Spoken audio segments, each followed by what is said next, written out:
Hello friends, कैसे हैं आप सब। उम्मीद है कि आप सब अच्छे होंगे।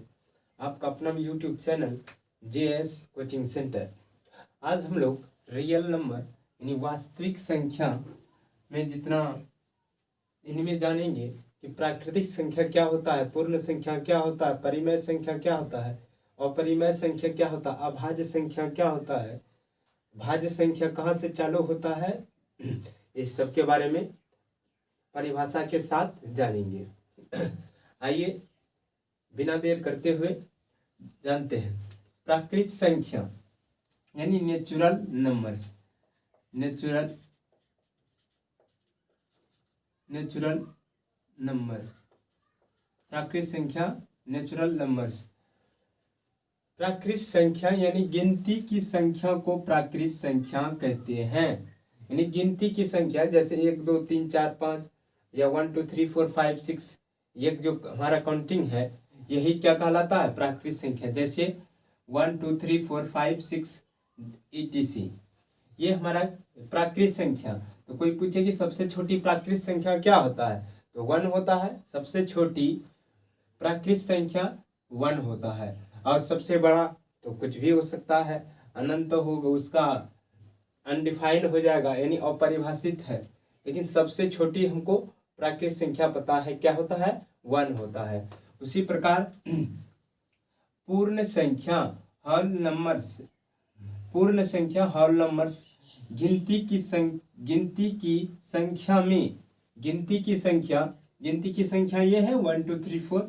गिनती की संख्या में शून्य को शामिल कर लेने पर पूर्ण संख्या बनता है। जैसे देखिए प्राकृतिक संख्या में या गिनती की संख्या, यहाँ भी लिख सकते हैं कि प्राकृतिक संख्या में शून्य को शामिल कर लेने पर पूर्ण संख्या बनता है, या गिनती की संख्या में या प्राकृतिक संख्या में। तो देखिए प्राकृतिक संख्या 1 से चालू होता है, सबसे छोटी प्राकृतिक संख्या 1 होता है। जबकि पूर्ण संख्या कहाँ से चालू होता है, 0 से।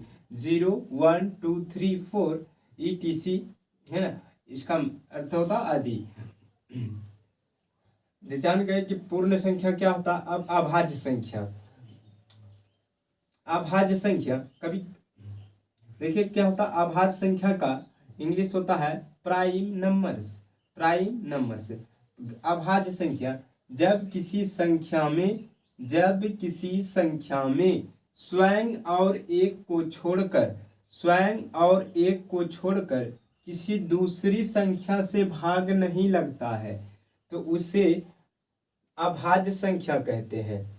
जब कोई संख्या होगा जो उनमें केवल एक और खुद से भाग, एक से लगेगा और खुद से लगेगा, और जो बाकी जो रहेगा उन सभी से भाग नहीं लगेगा, तो उसे ही अभाज्य संख्या कहते हैं।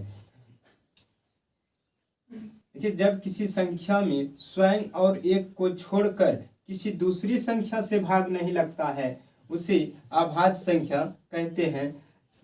देखिए सबसे छोटी अभाज्य संख्या जो है वह 2 से चालू होता है।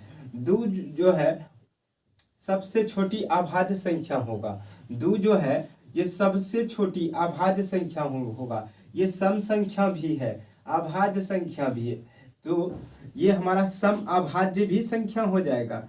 सम भी है, अभाज्य भी है। देखिए ये दो से ही कटेगा और 1 से भी भाग लग जाएगा, तो इसीलिए ये अभाज्य संख्या रहा। 3 देखिए क्या है, 1 से 3 से तो भाग लगेगा ही, 3 से भाग लगेगा और 1 से भी भाग लगेगा, तो ये क्या हो जाएगा, अभाज्य संख्या। इसी तरह से सबसे छोटी अभाज्य संख्या 2 से 2 होता है, यानी 2 होता है सबसे छोटी अभाज्य संख्या।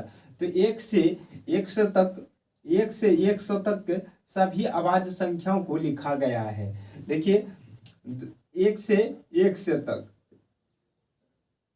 यानी 1 से 100 तक सभी अभाज्य संख्याओं को लिखा गया है। देखिए 1 से आपको यदि पूछा जाए कि 1 से 100 तक कुल कितनी अभाज्य संख्या होता है, तो 25 होता है। 1 से लेकर के 100 तक कुल अभाज्य संख्या कितना होता है, तो 25। देखिए इस तरह से 2 3 5 7 11 13 17 19 23 29 31 37 41 43 44 47 53 53 59 61, 67, 71, 73, 79, 83, 89, 97। ये जो है 25, ये अभाज्य संख्या है, यानी 1 से 100 तक सभी अभाज्य संख्या है। अब देखिए भाज्य संख्या, कंपोजिट नंबर। कंपोजिट नंबर देखिए वह संख्या होता है जिसका कम से कम 3 गुणनखंड हो। जिसका कितना गुणनखंड हो? 3। देखिए 1 से ये भाग लगेगा, 4 जो है वह 1 से तो भाग लगेगा ही, 2 से भी भाग लगेगा, और 3 और 4 से भी भाग लगेगा। 4 से भी भाग लगेगा, तो ये 4 से भी भाग लगेगा। 4 क्या बोले? भाज्य संख्या वह संख्या जिसका गुणनखंड कम से कम 3 हो। कम से कम कितना हो? 2। देखिए यदि उसका गुणनखंड 2 होगा, किसी भी संख्या मान लीजिए आप 7 लीजिए, इनका तो गुणनखंड 2 होता है। एक तो 1 से भाग लगेगा और खुद वह 7 से भाग लगेगा, तो इनका गुणनखंड 2 हुआ, लेकिन ये कौन संख्या है? 7 है, अभाज्य संख्या। भाज्य संख्या वह होगा जिसका गुणनखंड कम से कम 3 हो, तो सबसे छोटी भाज्य संख्या 4 होगा। लेकिन जब देखिए 2 का आप कहिएगा कि 2 क्यों नहीं होगा? 2 क्यों नहीं होगा भाज्य संख्या? तो 2 इसलिए नहीं होगा क्योंकि 2 1 से इसका गुणनखंड 1 होगा और 2 होगा। क्या इसका गुणनखंड, जिसका गुणनखंड 2 होगा वह अभाज्य संख्या होगा। भाज्य संख्या होने के लिए कम से कम उनका गुणनखंड 3 होना चाहिए। तो सबसे छोटी भाज्य संख्या 4 हुआ, उसके बाद 6, 8, इस तरह से 86। अब देखिए पूर्णांक संख्या, इंटीजर्स नंबर्स, इनमें प्लस और माइनस दोनों संख्या आता है। जैसे -3, -2, -1, 0, 1, 2, 3, etc। ये पूर्णांक संख्या है। अब देखिए आगे उनमें से देखिए धन पूर्णांक, पॉजिटिव इंटीजर्स। पॉजिटिव इंटीजर्स में जैसे 1, 2, 3, 4 ये पॉजिटिव इंटीजर्स हैं। प्लस को लिखा नहीं जाता है इसलिए नहीं लिखा गया। अब देखिए शून्य संख्या, 0 नंबर्स यानी 0। पूर्णांक संख्या नेगेटिव इंटीजर्स, इनमें -4, -5, यानी इनमें जो है नेगेटिव में संख्या आएगा। अब देखिए सम संख्या यानी इवेन नंबर्स। इवेन नंबर्स जब कोई पूर्णांक 2 से पूर्णतः विभाजित हो जाए, यानी पूरे 2 से भाग लग जाए, पूर्णतः विभाजित हो जाए, तो उसे सम संख्या कहते हैं। सम संख्या इवेन नंबर जब कोई पूर्णांक 2 से पूर्णतः विभाजित हो तो उसे सम संख्या कहते हैं। जैसे +-2, +-4, +-6, +-8, etc। इस तरह से जो आएगा वह सम संख्याओं का रूप होगा। अब देखिए सम संख्या तथा इसका रूप होता है 2m। देखिए हमारा कोई संख्या दिया हुआ है, 2 दिया, तो अगला जो पूर्णांक संख्या होगा, देखिए सबसे छोटी, आपको कहेंगे सबसे छोटी पूर्ण सम संख्या क्या होगा, तो जो सबसे छोटी होगा 2m इनका मान होता है, तो m बराबर कितना लेना है? 1 लेना है।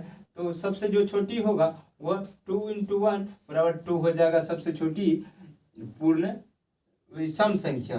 तो सम संख्या का रूप 2m होता है। अब दूसरा छोर जब अगला निकालना है तो m का मान 2 हो जाएगा, 2 × 2 बराबर 4 हो जाएगा अगला सम संख्या।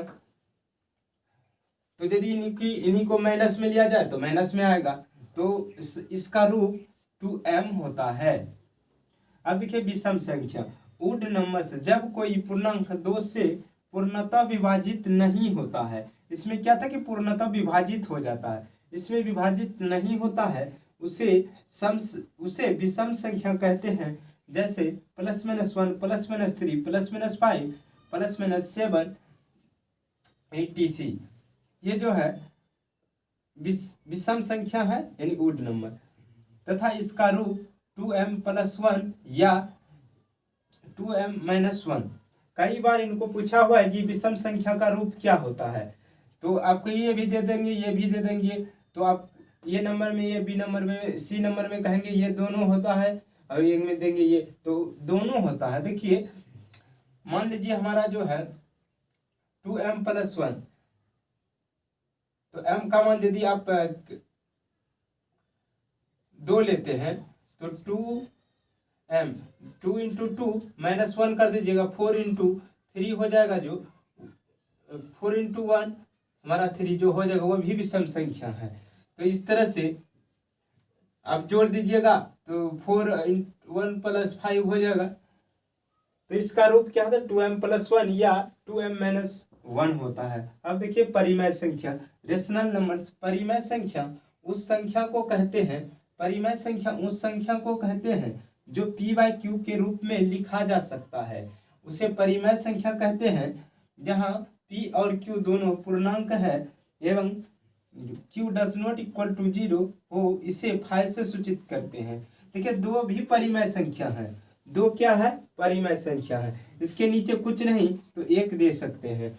3 भी परिमेय संख्या होगा, इसके नीचे कुछ नहीं तो 1 दे सकते हैं। लेकिन 3/0 होगा वो परिमेय संख्या नहीं होगा, 3/0 परिमेय संख्या नहीं होगा, बल्कि ये अपरिभाषित है, यानी कोई संख्या बटे शून्य, उसका मान अभी तक पता नहीं है कि क्या होगा, वैज्ञानिक भी इनका मान पता नहीं, इसको कहा कि अपरिभाषित इन्फिनेटिव होगा।